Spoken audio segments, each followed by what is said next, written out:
less than a third back that option, right? And so actually, physicists don't think you need to appeal to intelligent designer or a multiverse. Not by a majority. I mean, some do, obviously, right? What is going on, everybody? Welcome back to the channel. Glad you are here for this one. So today we are watching a moment from a debate between Phil and Steven, where they go head to head on whether a mind can actually explain the origins of the universe. Steven brings his best case for why an intelligent designer is the simplest explanation, and Phil responds with one of the cleanest philosophical traps I have seen in a long time. It gets really good toward the end. Trust me, you are going to want to stay for the full breakdown because the way this wraps up is something else. Also, drop a comment and let me know what part of the world you are tuning in from. I always love seeing how far this community reaches. All right, let us get right into it.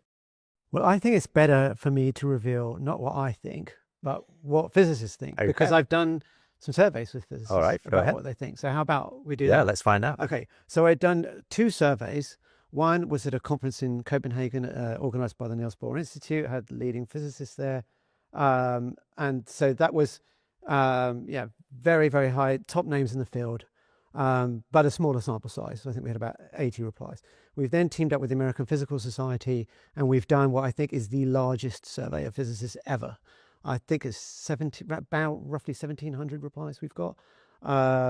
So why don't I reveal what the results Oh, okay. are? You've Because come prepared. I've come prepared. Yes. So this is what physicists actually think. So let's start with the Copenhagen survey, which we've actually published now. The other one has not been published yet, but I hope by the time this goes out, it will be. Okay, so we gave them various options to explain the fine tuning, and I'm going to go from the bottom up. Okay, and one thing to put this in perspective is just consider how many scientists believe in God. Okay, so there have been a lot of surveys done in the US because that's where we have data, so that's what I'm going to quote. For the general population, it varies survey to survey, but it's something like 70 to 85% believe in God. For scientists as a whole, again, it varies a bit, so it's something between 30 and 40%. So it's a big drop. And then when you go to what are called the eminent scientists, the top people in the field, they surveyed, let's say, members of the National Academy of Science. They got, I think, 7% believed in God. So another big drop. Okay, so here are the results from our Copenhagen survey. The least popular option by the scientists was selected as the intelligent design option. It got 3% support. Now notice that's much, much lower than even the numbers that believe in God from the other survey, right? It's less than half. So that got 3%. The next one was necessity. So this is the idea that the constants are just have to be what they are. Right. So there's no point arguing about, how improbable they are, that there's some mathematical reason why they have to be what they are. You might not know what it is, And but you think how many took that? So that got 9%.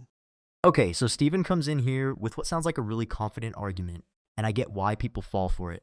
He says all the cosmological models that purport to explain the proliferation of new universes do require prior fine-tuning, and he frames it like this is some kind of gotcha, like the naturalist is stuck in a loop. But here is what he is actually doing. He is taking a gap in our current models and stuffing God into it. That is literally what this is. We do not have a complete explanation yet, so therefore it must be a mind? That is not how science works. That has never been how science works. Every single time in history that we said we cannot explain this, so it must be supernatural, we eventually found a natural explanation. Every single time. Think about lightning. People used to believe that was divine punishment. Then we figured out electricity. Think about disease. People thought plagues were sent by God. Then we discovered bacteria and viruses. The pattern is always the same. And then Steven says the hypothesis of a pre-existing mind is not only simpler in the sense that it does not multiply theoretical entities. Simpler? You are positing an all-powerful, all-knowing, immaterial, timeless, spaceless being who exists outside of everything we can observe or test. And you are calling that simple? In what universe is that the simpler explanation? That is adding the biggest theoretical entity imaginable. And then he goes further and says the presumption among many scientists that they must limit themselves to materialistic explanation actually blinds people. No, Steven, what blinds people is when you skip past the hard work of actually figuring things out and just say a mind did it. Science limits itself to testable, repeatable, observable explanations because that is what works. That is not a flaw. That is the entire reason we have modern medicine, technology, space travel, everything. You do not get to call that a limitation when it has produced every major advancement in human history. Okay. The next was a Darwinian selection. Okay. So that got 10%. So the idea here is we've seen this problem before. If you throw genes together randomly, you're not going to get a functional organism. And I think most scientists think that Darwin solved that problem. Now, obviously, Stephen doesn't think so. So this one's not going to be popular with him. But the idea is kind of that Darwinian on a more sort of... the idea is that the universe can reproduce itself. I see. Okay, so one way that's like, for example, Lee Smolin's come up with a particular mechanism, but you could imagine other mechanisms. But the idea in Smolin's model is that a black hole could give birth to a new universe. So if singularities are replaced by bounces, which seems to be implied by some models, which is of quantum taking us gravity, back to our previous conversation, but there's some explanation in the evolution of the universe in a previous Darwinian states sense. that allow that we find ourselves in one that is. Yeah, it selects for ones that can reproduce themselves. So it's selecting for more black holes, not for life. Life just becomes a sort of happy byproduct. Okay. So that's Darwinian selection. So that got 10%. Okay. So number two, I've admitted here no opinion and other. Okay. Number two. Do you want to guess what number two was? A multiverse? Yes. Okay. Multiverse was number two. Okay, so that got 24%. And just again, just for the sake of those who perhaps don't know what we're talking about in that regard, could you perhaps briefly explain the multiverse hypothesis? Yeah, so we actually say it's anthropic selection in a multiverse. So multiverse is that it's like, imagine the lottery, right?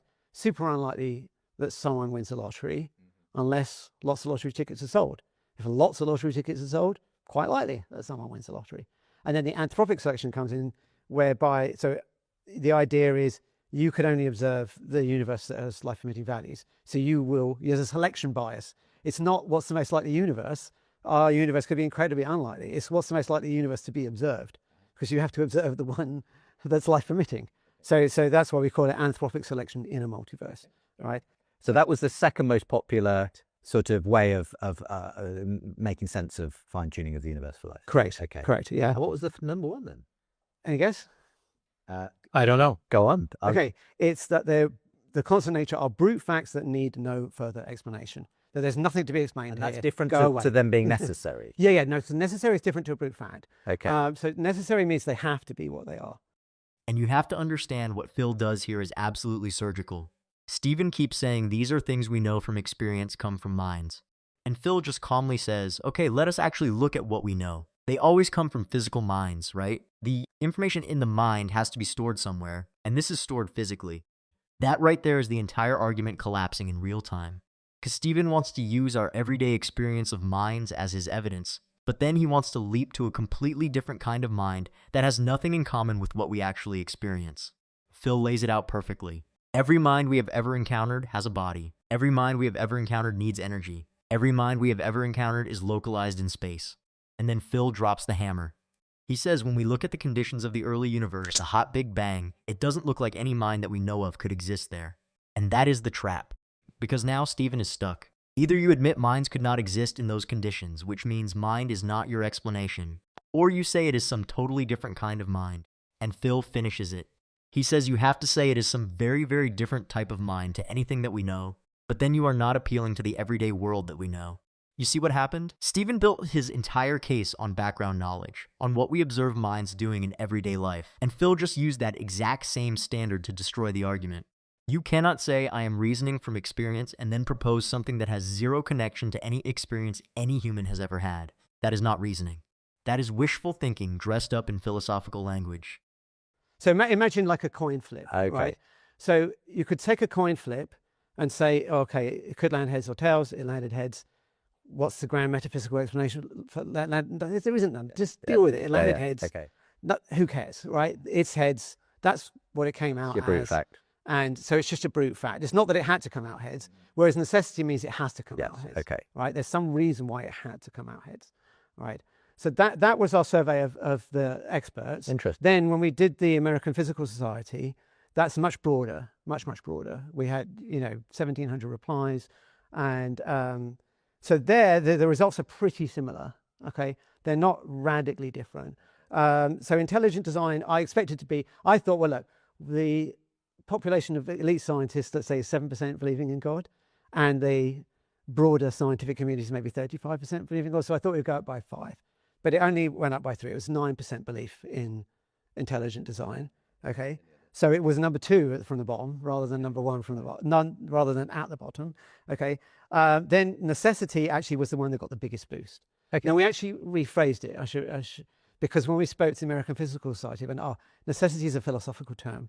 So we rephrased it to there's a principle that sort of forbids fine-tuning. Yeah, the laws are producing their own fine-tuning parameters. Well, it's that there's some reason why there's some reason. The contingent features of the laws, whether it be their initial conditions. Well, we don't say that because Yeah. it's more that there's Or a reason why they have to take on the values that they do All right. from coming from physics. Okay. Right. So that got 19%. So that got the biggest difference between the professionals and the broader one. Then Darwinian selection had 6% rather than 10%, and multiverse went down a little bit, 24% to 21%. And yet again, brute facts was up on top. Okay, was 20. interesting. Now, here's one of the important thing I want to take away from this, okay? Because we're often told that you have to choose between an intelligent designer or a multiverse, okay? And this is what physics is telling us, okay? But if you actually ask physicists what they think that neither of these two options is well, if you add up those two in both surveys, they came to less than a third. Right. Less than a third back that option, right? And so actually physicists don't think you need to appeal to intelligent designer or a multiverse, not by a majority. I mean, some do, obviously, right? So this is important because the narrative that we're being told is that these are your two choices. And in fact, many physicists think that's not correct. Okay. This is where Phil goes from winning the argument to absolutely ending it. He starts by exposing something that I think a lot of people do not think about enough. He points out I do not think theologians saying we are going to find out that the cosmological constant was fine-tuned. And he is right. No theologian in history sat down before the discovery and predicted specific fine-tuning values. They found out about it after the fact and then claimed it as evidence. That is not a prediction. That is retrofitting. And then Phil names exactly what this is. He says you are seeing where the bullet landed and you are drawing a bullseye around it. The Texas sharpshooter fallacy. You shoot first, then paint the target around wherever the bullet hit and claim you were aiming there all along. That is exactly what the fine-tuning argument does. Whatever we discover about the universe, the theist will claim God wanted it that way. There's no possible outcome that would count as evidence against God. And if nothing can disprove your theory is not actually saying anything meaningful. But the absolute knockout comes next. Phil constructs a dilemma that I honestly do not see how anyone answers. He says minds can exist without brains. If that is true, then the fine-tuning does not matter, does it? Like, who cares what the value of the cosmological constant is? Think about that. If you believe in immaterial minds, then why does physics matter at all? Minds can float around without matter. Fine-tuning is irrelevant. But if you take the other side and say no, minds have to be material, you have to have material bodies to have moral worth, well then Phil says a lot of Christian theology is wrong, right? Souls, angels, demons, the afterlife, all of that requires immaterial minds. Either way, the theist is trapped in their own framework. Phil did not just win this exchange. He showed that the fine-tuning argument actually contradicts the theology it is supposed to support. So what do you guys think of this? Leave your thoughts down in the comments, please like and subscribe, and I will see you in the next video.